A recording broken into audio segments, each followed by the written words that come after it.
This video is based on supply side policy and it's looking at the labour market and is focusing on educational reform. So within the video we're going to delve into and explore two main countries. We're going to look at Finland and we're going to look at Singapore. And the reason for that is because these two countries have been in the news quite a lot over the last 5 years because of how much their educational programmes have progressed and improved, and they are within the top 10 in the Pisa rankings for education. So when we look at the results in 2018, we can see that Singapore is second and Finland is within the top 10 as well. And that is for reading, mathematics and science. So what is the PISA? Okay, so it's an OECD program. As you can see, they test in terms of educational understanding in three main core subjects, but they also have a look at the whole educational programme. And it provides the most comprehensive and rigorous international assessment of student learning outcomes. So what the results indicate is the quality and the equity of learning outcomes attained around the world. But it also allows educators and policymakers to learn from the policies and practices applied to other countries. So for example, if we look at the UK is still in the top 20, but the UK could delve into and they could collaborate and they could work with the likes of Finland and Singapore to get ideas as to how they are so effectively teaching their students and improving the reading and the maths and the science scores of their population. Now, education is obviously essential because it pretty much develops and prepares graduates for the labour market. If you're able to prepare them and make sure they're highly skilled and make sure they've got great transferable skills to move into different industries if needed, and also when they leave school and education, they can move into the most productive industries, then that's obviously going to really improve GDP within that country and boost the productive potential of that population. So when we're looking at Finland, again, like I said before, Finland's been in the news a lot, and some people maybe criticise how we can use Finland because they're such a small country, and you've got the likes of America trying to compare with them. But Finland also, they outrank pretty much every country their size. They're one of the number one education providers within Scandinavia, and they've got really progressive policies and quite innovative ideas, which countries such as the US are trying to tap into and think, well, how could we maybe use it? So as you can see in terms of comparisons, high school graduates, the high school graduation rate is 93%. So when you compare it with Canada, which is 78%, and the US, which is 75%, there's obviously a considerable difference there. And about 2 in 3 students will attend university, which is also higher than those countries mentioned before.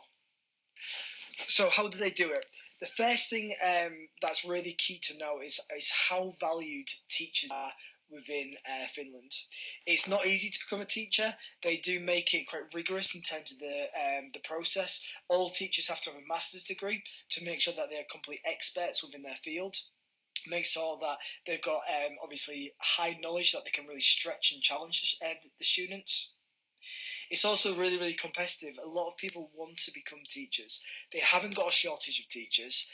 They've got teachers trying their hardest to get into the profession and to get those, which again, obviously drives teachers on to be as effective as possible. So like I said before, it is really competitive, but they also provide world-class training to their teachers. So it's not just about having a master's degree.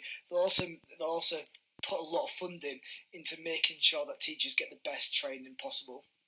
And as I said before, they're held in high regard, so they're as esteemed as the likes of doctors, and hence why people want to be teachers, because like I said, the reaction from the public of teachers is really, really positive, which you could probably argue in some countries that's not always the case. If you speak to teachers, for example, in the UK, sometimes, not all, but sometimes they can have that viewpoint that they're seen more as glorified babysitters and they're not given the respect that possibly they deserve. Also within Finland, they make sure that on average they have a much smaller class size. And again, if we're comparing it to America, we can see 1 to 15.2, but 1 to 9.89. So it's much lower, and that might be one of the reasons why actually in Finland the achievement gap between the weakest and the strongest students academically is the smallest in the world.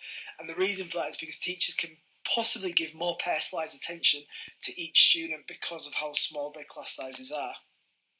Now, again, Finland, they have an attitude where students should be given freedom and they should be given the chances to actually be children.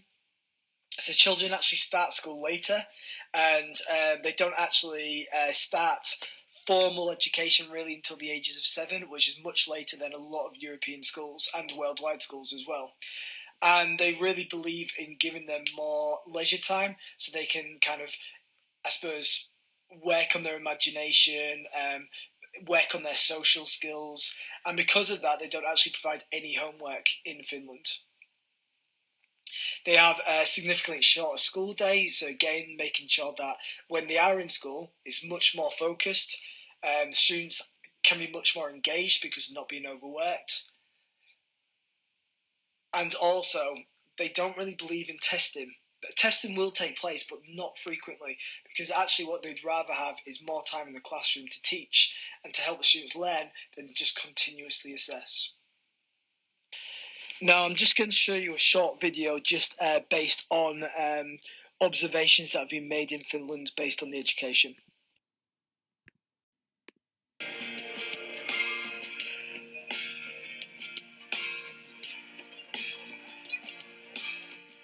Nice to meet you. We are really delighted to be here and to not only see the schools, but also ask you a lot of questions about, what the Finnish education system is like and how. If you spend 3 hours or so in a school, as we did this morning, you saw real relationships and real respect between administrators and teachers. You also see really small enough class sizes so that there's a real differentiated instruction.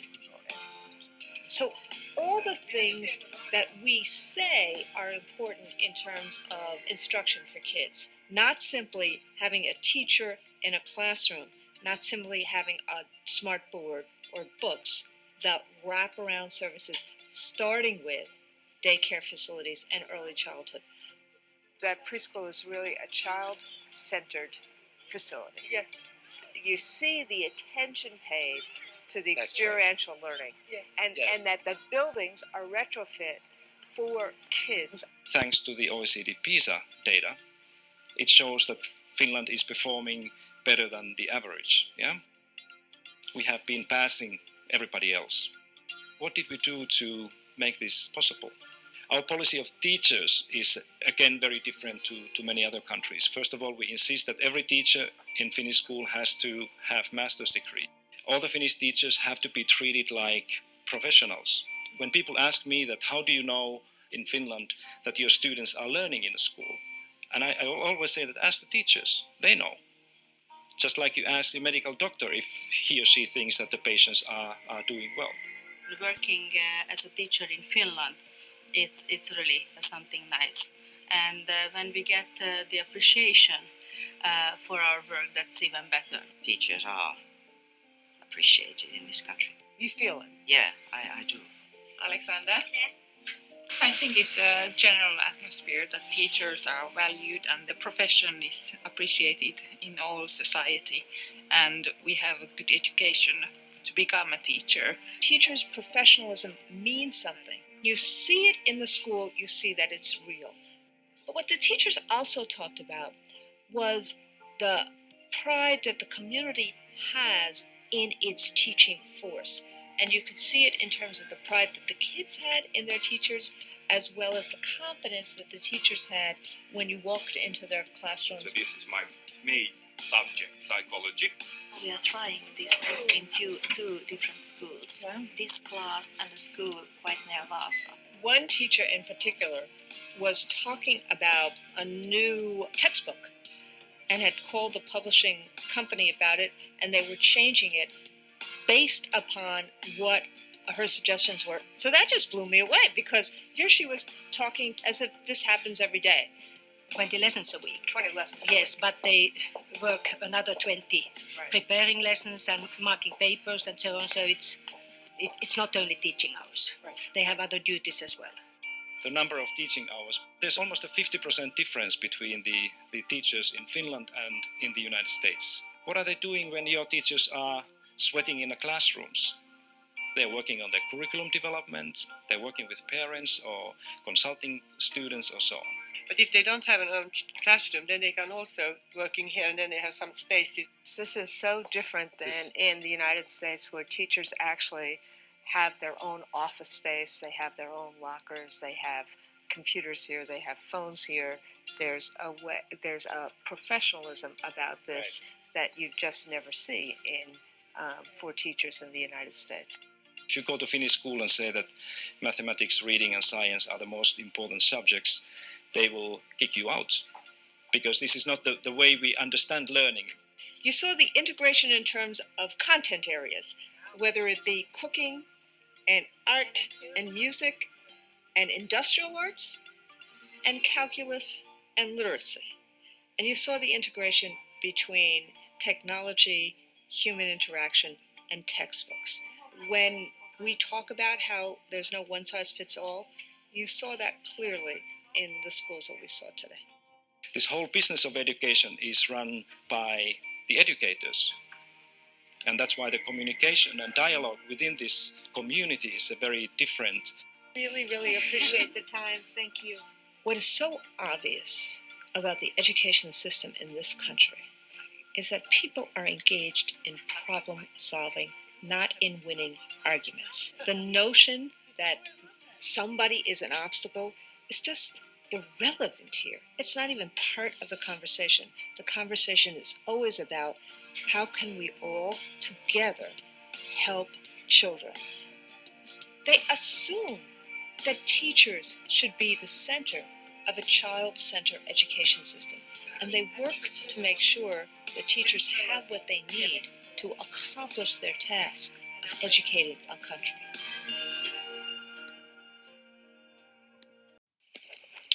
So another country we're going to delve into, as I mentioned at the beginning of the video, is Singapore. Now Singapore is very different to Finland.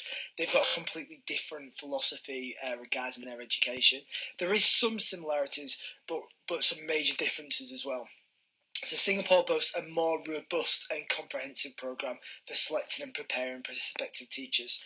So candidates are chosen from the top 1/3 of graduating secondary schools and are well financed during their training. So again, one of the similarities is that they do believe in making sure their teachers are as trained and skilled as possible. And some of the ways they actually do that is financially as well. So they automatically award generous tuition grants to citizens, which typically covers 50 to 80% of the course fees. And furthermore, teachers in training receive a salary equivalent to 60% of a teacher's salary in exchange for teaching in Singapore for at least 3 years. So the UK has looked at some of these ideas. They've done it slightly different. I remember, for example, when they brought in a grant. So if you were teaching a certain subject, so for example maths, you could actually get on that course and be provided a grant to kind of see you through the training, so almost like you were given a 1 year salary.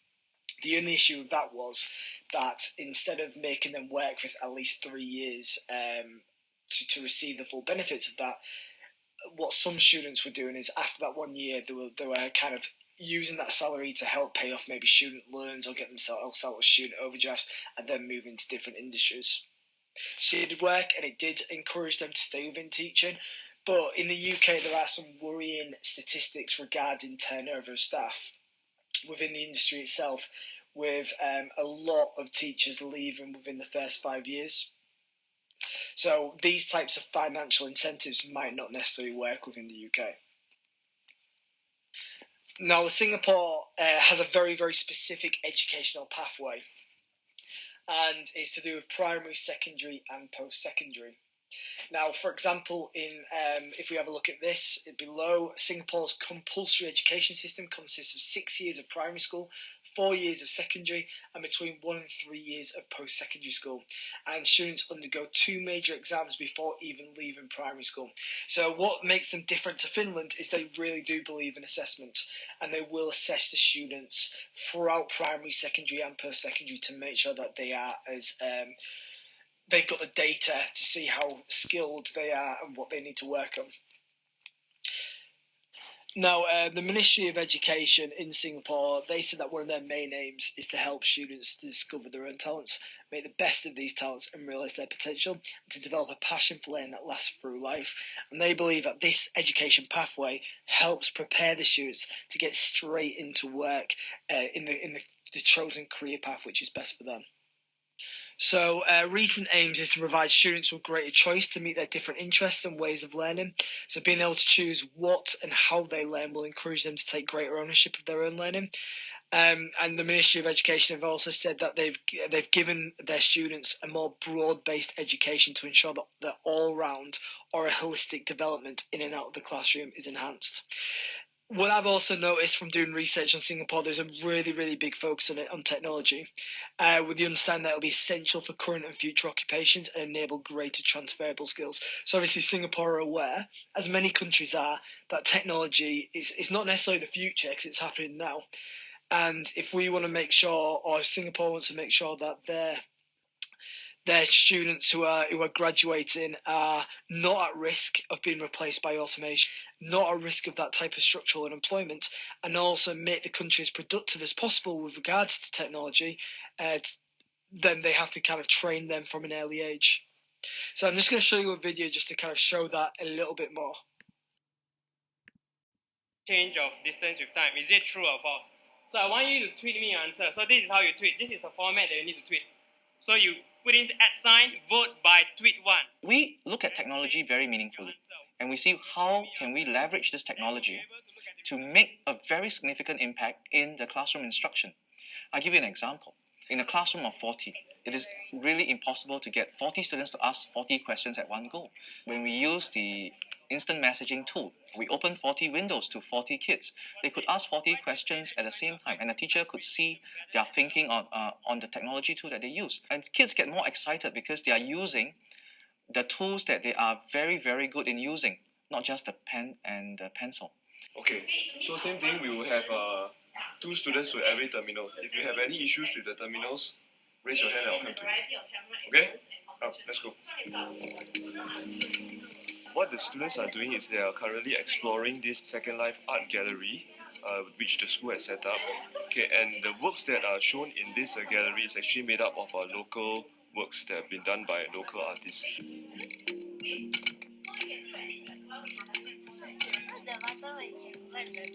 First of all, the online platform is very, very useful because it's something that really engages the students. They will be chatting with one another, okay, about the works using the elements of art, principles of design, as well as reading other students' comments as well. If they would like to, they can actually leave notes for other students to read.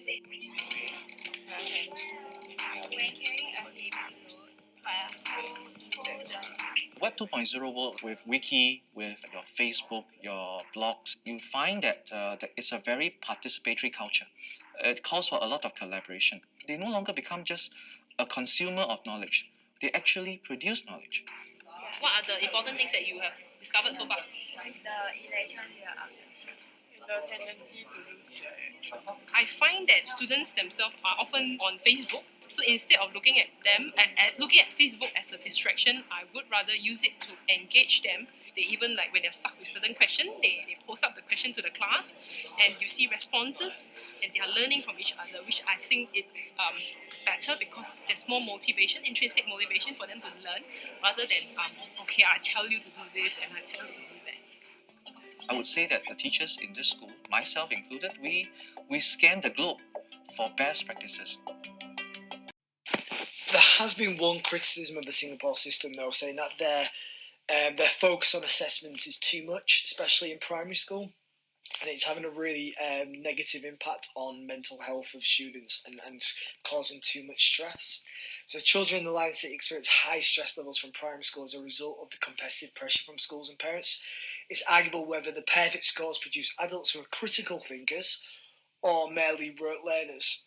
So again, what Finland are trying to do is make sure that they have got problem solvers, critical thinkers, but because of Singapore's, I suppose, obsession with assessments, it might be students are just making sure that they're learning to pass the assessment and not actually creating the problem-solving skills that they need, and that was mentioned in that previous video. So in 2015, there was a reported 27 suicides among 10 to 19-year-olds. Double the previous year, which suggests that maybe this educational system is too stressful and it is causing an issue, which could be a negative consequence of educational reform. And we have started to see that in the UK as well, in terms of some of the educational reforms that Gove did and the negative impacts it had.